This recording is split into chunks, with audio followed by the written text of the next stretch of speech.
মেয়েরা বিয়ের পরেও স্বামীর সান্নিধ্য পছন্দ করে।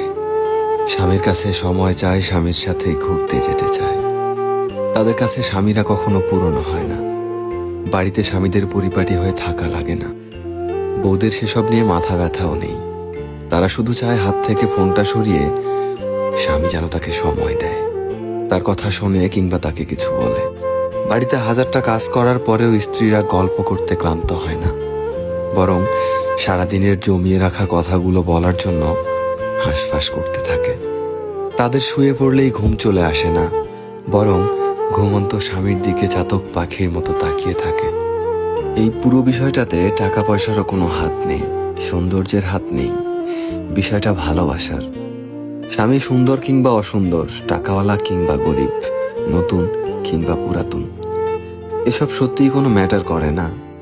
তারা শুধু ভালোবাসার মানুষটাকেই ভালোবাসে। অথচ পুরুষ মানুষের কাছে ব্যাপারটা উল্টো। তাদের কাছে বউ পুরনো হয়, বউকে ভালো লাগে না। বউয়ের কথা ঘ্যান ঘ্যান মনে হয়। বাইরের নারীকে তারা যতটা সময় দেয়, গুরুত্ব দেয়, ঘরের বউকে যদি ততটা গুরুত্ব দিত, তবে স্ত্রীদের অন্তত মানসিক শান্তির অভাব হতো না।